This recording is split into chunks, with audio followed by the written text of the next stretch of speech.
اللہ الرحمن الرحیم۔ السلام علیکم ناظرین، پروگرام سجاد میر میں میں ہوں جواد باقر۔ ناظرین، پی ڈی ایم کے بڑوں کی بیٹھک 11 جماعتیں جس میں اکٹھی ہوئیں اور انہوں نے پھر سے ایک بیٹھک کی اسلام آباد میں شہر اقتدار میں، اور اس میں انہوں نے بہت سے فیصلے کیے، خاص طور پر لانگ مارچ کے حوالے سے بہت سی باتیں کی جا رہی تھیں اس اجلاس سے پہلے کہ کیا ہونے جا رہا ہے، آخرکار اب پی ڈی ایم کیا لائے عمل اختیار کرے گی۔ دو تین چیزیں واضح ہو گئی ہیں اس بیٹھک کے بعد کہ 26 مارچ کو وہ لانگ مارچ کا آغاز کرنے جا رہے ہیں، یعنی کہ مارچ کے مہینے میں ہی مارچ ہوگا، مگر اس مارچ کا نام ہوگا لانگ مارچ۔ دوسری جانب انہوں نے ایک دو چیزیں اور بھی کہی۔ مولانا فضل الرحمان نے، جن کی سربراہی میں یہ اجلاس ہوا، انہوں نے کہا کہ براڈ شیٹ کے جو سربراہ بنائے گئے ہیں جسٹس ریٹائرڈ سعید عصمت صاحب، ان کو ہم نہیں مانتے، ان کو بھی مسترد کر دیا، اور دوسری جانب وہ جو ترمیم لانا چاہ رہی ہے حکومت اوپن بیلٹ کی، اس کو بھی مسترد کر دیا ہے۔ اسی سے آج گفتگو کا آغاز کریں گے۔ ہمارے ساتھ اسٹوڈیو میں موجود ہیں پاکستان کے نام پر دانشور تجزیہ کار کالم نگار سجاد میر صاحب۔ سجاد میر صاحب، مارچ کے مہینے میں مارچ کرنے جا رہی ہے پی ڈی ایم، کچھ حاصل بھی کر پائے گی یا صرف یہ اعلان ہی ہوگا؟ It's 26th of March, let's march on. Quaid Azam کا فکرہ تھا it's 23rd of March, let's march on.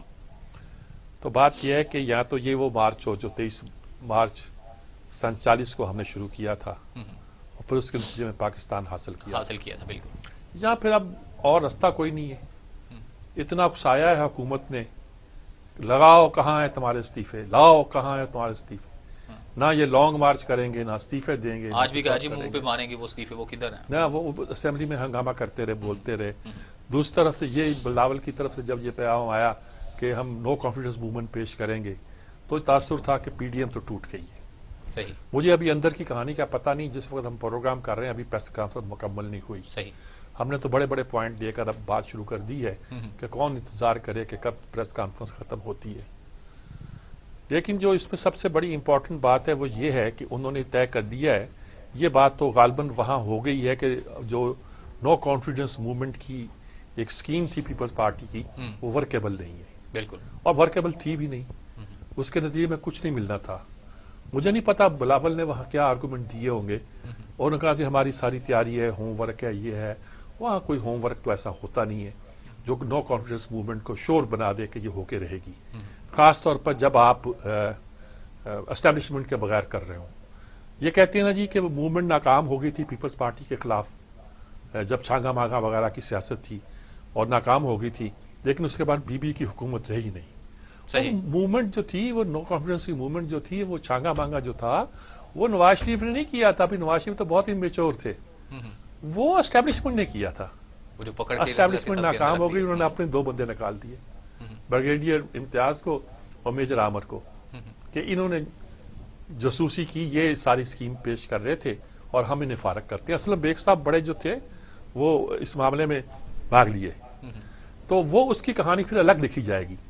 اب پریزنٹلی جب ان کو معلوم ہے کہ نو کانفیڈنس موومنٹ نہیں ہو سکتی، تو ظاہر ہے کہ اس کے نتیجے کے طور پر لانگ مارچ ہوگی۔ لیکن لانگ مارچ کے بارے میں کوئی پیپلز پارٹی کا دل ٹھکتا نہیں ہے۔ دھرنے کے بارے میں تو بالکل ہی وہ قائل کہ دھرنا دینا چاہیے، تو اس کا مطلب ہے کہ ایک دن کے لیے ساتھ جانے کو وہ تیار ہے۔ وہ دل سے ساتھ جائیں گے یا علامتی طور پہ ساتھ جائیں گے، اس کا میں بارے میں کچھ نہیں کہہ سکتا، لیکن اس وقت ان کے پاس بھی کوئی چارہ کار نہیں ہے کہ وہ پی ڈی ایم کے اجتماعی فیصلے کے سامنے سر جھکا دیں اور لانگ مارچ کی بات کریں۔ لانگ مارچ تک آتے آتے کتنے پینترے بدلے جاتے ہیں، کیا کیا جاتا ہے، میں کچھ نہیں کہہ سکتا۔ میں پی ڈی ایم سے اب اتنا ہوپ فل نہیں رہا، ہوپ فل اس معنوں میں کہ یہ شاید کچھ کر دیں، مایوس بھی نہیں ہوا ہوں، لیکن یہ ہے کہ اس وقت جو نقشہ نظر آتا ہے وہ ملک کی ایک سیاسی فضا پیدا کر، ادھر حکومت سے بھی مایوسی ہو رہی ہے۔ مایوسی کس بات کی ہو رہی ہے؟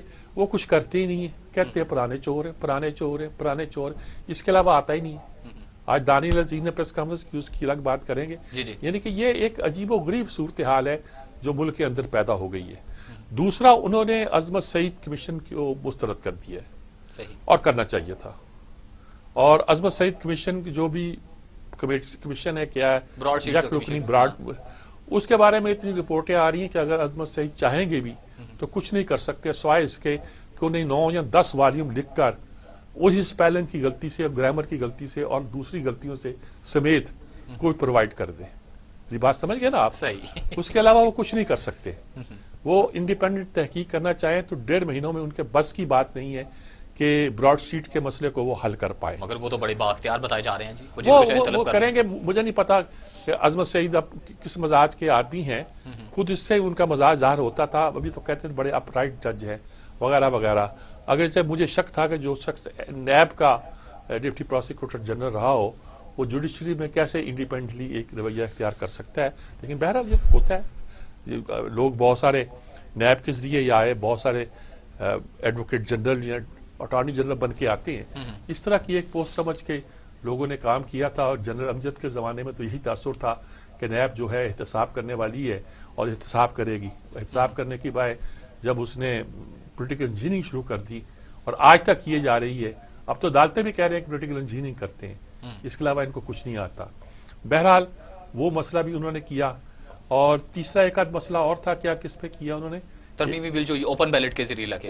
Open ballot. دیکھیے اوپن بیلٹ کے ذریعے الیکشن تو کہتے ہیں مساق جمہوریت میں شامل تھا. وہ یہ کہتے ہیں پارٹیاں مان گئی تھی, آپ کے ساتھ تو نہیں مانی تھی. جب مانی تھی آپ نے انکار کر دیا تھا دستخط کرنے سے. تو آپ کو تو حق نہیں پہنچتا کہ آپ کہیں کہ یہ مان بھائی آپ اسے مانی تھی نا. وہ کہ جب آئیں گے ہم کر لیں گے. لیکن چلیے اس بات کو چھوڑیے. آپ کہہ سکتے ہیں کہ ان کا اصولی موقف یہ تھا. ان باتوں سے ہٹ کر کے ان کے ساتھ اب کیا پرابلم, کس وقت جو آپ کر رہے ہیں, کس نیت سے کر رہے ہیں, یہ امپورٹنٹ ہو گئی ہے. صحیح. اچھا یہ تو آپ کر رہے ہیں, لیکن چیئرمین کا انتخاب آپ خفیہ رکھنا چاہتے ہیں. خفیہ رکھنا چاہتے ہیں, بالکل. یہ کیا بات ہوئی؟ اور تیسری ایک پک لگا لی ہے جو آج شاید خاقان عباسی نے بھی کہا ہے کہ اپنے کچھ لوگوں کو وہ لیجٹیمائز کرنا چاہتے ہیں. فیصل واڈا جو ہے اس کی آج تک شہریت جو ہے وہ ڈیوبس رہی ہے. یہی طے ہوتا رہا ہے کہ وہ دوہری شہریت رکھتے تھے جب انہوں نے الیکشن کے اپنے پیپر جو تھے داخل کیے تھے, اور انہوں نے اپنی شہریت دوسری جو تھی امریکہ کی یا کہاں کی تھی پتہ نہیں, غیر ملکوں کی جو بھی ہوتی ہے, وہ بعد میں چھوڑی تھی. اچھا اب وہ آپ ایک آدمی کے لیے یہ امینڈمنٹ کرنا چاہتے ہیں کہ جب الیکشن آپ لڑ رہے ہو اور دوہری شہریت رکھتے ہو تو اس کا کوئی اثر نہیں ہے, مؤثر بے ماضی کوئی اثر نہیں ہے. اور یعنی کہ فیصل ڈاٹا پہ اس کا کوئی اثر نہیں, ڈاٹا پہ کوئی اثر نہیں پڑے گا. اور اس کے بعد اگر الگ ہو جائے تو پھر تو ہے, آپ بندے آئیں باہر جوکتا جوک الیکشن لڑیں, جیت جائیں تو شہریت چھوڑ دیں, نہ جیتیں تو کہ السلام علیکم میں جا رہا ہوں اپنے وطن انگلستان میں. ہمیں آج اسی پر گفتگو کرنے کے لیے جوائن کیا پاکستان پیپلز پارٹی کے رہنما منور انجم صاحب. منور انجم صاحب ساتھ ہمارے چینل سے بات کرتے ہیں. جی السلام علیکم منور انجم صاحب. السلام علیکم سجاد میر صاحب, کیسے ہیں آپ؟ خیریت سے ہیں؟ اللہ کا شکر ہے جی. بس میں پوچھنا چاہ رہا ہوں کہ آج فیصلے تو کچھ کر دیے, لانگ مارچ کا کر دیا ہے, کیا مسئلہ ہے؟ اب وہ جو خیال تھا کہ نو کانفیڈنس موومنٹ لائی جائے گی تو اس پہ اگری کر گئی پیپلز پارٹی کی, چلیے پہلے لانگ مارچ کر لیتے ہیں. جی بات یہ ہے کہ ہم لوگوں نے سب باتوں پہ ایگری کر دیا ہے, لیکن اس کی ٹائمنگ سٹارٹ اپنا ڈیسائیڈ کی ہے. پہلی ٹائمنگ میں یہی ہے کہ ہم لوگ جو ہے نا وہ اپنا وہ جلسے کریں گے. جیسے 11 کو انشاءاللہ فروری کو جلسہ ہوگا اپنا حیدرآباد میں, اس کے بعد باقی جگہوں پہ بھی ہوں گے. لیکن ہم یہی کہتے ہیں کہ ہم افراتفری نہیں چاہتے, ہم چاہتے ہیں کہ ملک کو آگے لے جانا. ہم یہ چاہتے ہیں کہ پیپلز پارٹی کا موقف اور بیانیہ یہی ہے کہ وہ لوگ جو اس ملک کو افراتفری میں ڈالنا چاہتے ہیں ہم ان کے ساتھ نہیں ہیں. ٹھیک ہے. ہم کہتے ہیں کہ پیپلز پارٹی اس ملک کی اپنا آئین کی رکھوالی ہے. نمبر 1, ہم کسٹوڈیم ہیں اس ملک کے. نہیں وہ تو سب ٹھیک بات ہے, وہ تو مولانا فضل الرحمان کی پریس کانفرنس سے پہلے کی بات ہے. اب تو اعلان ہو گیا لانگ مارچ ہوگا, تو لانگ مارچ آپ کے خیال میں افراتفری ہوتا ہے؟ نہیں, لانگ مارچ ہوگا, بالکل ہوگا. اس کی ٹائمنگ ہم نے ڈیسائیڈ کرنی ہے. ٹائمنگ ہم نے بھی ڈیسائیڈ نہیں کی. نہیں وہ کر لی, آج 26 مارچ کر دیے. نہیں وہ اوکے, میں مطلب ڈیسائیڈ کا مطلب یہ ہے کہ 26 مارچ ہم نے کہا ہے کہ ہم کریں گے. لیکن پیپلز پارٹی سمجھتی ہے کہ پہلے تو ہم اپنا سینٹ کے الیکشن کے لیے, اور اس کے بعد ہم کہیں گے کہ ٹھیک ہے لانگ مارچ کرنا ہے تو ہم کرنے کے لیے تیار ہے. پیپلز پارٹی, نون لیگ, سب کے سب. لیکن ہم سمجھتے ہیں کہ ہم اس ملک کو انارکی کی طرف نہیں لے جائیں گے, ہم آگے کی طرف لے کے جائیں گے. Peoples Party P D M بنانے والی ہے, ہم نے پی ڈی ایم بنائی ہے. ہم پی ڈی ایم کو نہ دیکھو, انہوں نے سب نے کہا پی ڈی ایم ٹوٹ گئی. یار آپ آئین بنانے والے بھی ہیں, آپ پی ڈی ایم بنانے والے بھی ہیں, سب کچھ ہیں, تو اب مجھے رستہ بتائیے نا آئندہ ہونے والا کیا ہے. ہمارا کنسرن تو اب پریزنٹ سچویشن سے ہے. ہم تو اس ملک کو آگے کی طرف لے جانا چاہتے ہیں. ہمارا راستہ یہی ہے کہ عوام کو خوشحالی ملے. ہمارا راستہ یہی ہے کہ عوام جو ہے ان کو جو غربت ہے وہ ختم ہو. ہمارا راستہ یہی ہے کہ جو ایجوکیشن ہے عوام کو ملے. ہمارا راستہ تو یہی ہے. اب آپ سمجھتے ہیں کہ سجاد صاحب کہ اگر ہم اب ایسی کام کریں جس میں افراتفری ہو وہ ہم نہیں کریں گے. ٹو بی آنےسٹ ہم صرف یہ چاہیں گے. دیکھیں میں نہیں لانگ مارچ میں خلوص قلب سے شامل ہوں گے یا دکھاوے کے لیے ہی ہوں گے؟ نہیں لانگ مارچ تو ہم اس لیے کریں گے کہ اس کو واپس بھیجا جائے. سلیکٹڈ کو سمجھانا چاہتے ہیں کہ خدا لا اپنا خیال کرے. ہم اداروں میں تصادم نہیں چاہتے. آپ ان کے اوپر جو ہاتھ رکھا ہے اس کو آپ واپس کریں. ہم لانگ مارچ اس لیے کر رہے ہیں کہ تاکہ آگے کی طرف چلنا چاہتے ہیں ہم لوگ. یہ لوگ جو ہے جو اپنا بیٹھے ہوئے جن کے اوپر ہاتھ رکھے ہوئے ہیں ان کو سمجھانا چاہتے ہیں کہ ایسا نہ کرے. ملک جو ہے نارکی کی طرف چلا جائے گا. غربت پہلے ہی ہے. تو پھر لوگ جو غریب لوگ ہیں جن کو ایک وقت کی روٹی نہیں ملتی وہ لوگ کیا کریں گے؟ وہ ہمارا ساتھ دیں گے. اور وہ جو ہے اس میں کچھ بھی ہو سکتا ہے جب لانگ مارچ ہم کریں گے. لہٰذا ہم ان لوگوں کو سمجھانا چاہتے ہیں خدارا ایسا نہ کرے جس میں ملک کو آپ لوگوں نے پہلے بھی یہی کیا. ملک ٹوٹ گیا. 58 میں وہ لوگوں نے آزادی کی آواز نکالنی شروع کر دی تھی. ہم تو آج بھی کہتے ہیں کہ پاکستان کھپے کا نعرہ لگا رہے ہیں. تو آپ لوگ کیوں چاہتے ہیں کہ اس ملک میں کوئی کچھ ایسا ہو اور جو دنیا کو تماشا دکھا دے؟ ہم تو پاکستان پیپلز پارٹی سمجھتی ہے کہ ہم سب مل کر ہم تمام جماعتوں کو عوام کو لوگوں کو لے کے آگے کی طرف چلے. تو لانگ مارچ تو ہوگا نا، یہ بتائیں ہمیں. ہمارا چسکا یہ ہے. ہاں آپ نے بڑی اچھی بات کی ہے. لانگ مارچ بالکل ہوگا. لانگ مارچ سے نہ پیپلز پارٹی پیچھے ہٹے گی، نہ نون لیگ ہٹے گی، نہ پی ڈی ایم کے لوگ ہٹیں گے. لانگ مارچ صرف ہم اس لیے کریں گے کہ یہ لوگوں کو عقل کا نوخن لینا چاہیے جو نہیں لے رہے. یہ لوگ آج بھی یہ ملک میں افراتفری پیدا کر کے نا وہ یہ چاہنا چاہتے ہیں کہ پاکستان میں کوئی ایسا ہو جائے جس سے جو نا مارشل آ جائے. ہم مارشل کا راستہ روکنا چاہتے ہیں. To be honest. اچھا یہ ٹھیک ہے، مارشل کا اثر تو روکنا چاہیے، لیکن اس حکومت کو چلتا کرنے کے لیے آپ وہ سارے اقدام کریں گے جو متفق طور پر اتفاق رائے سے طے ہو جائیں گے. یہی کہنا چاہ رہے ہیں آپ؟ سر بات یہ ہے ساجد میر صاحب کہ ہم پارلیمنٹ کا حصہ ہیں.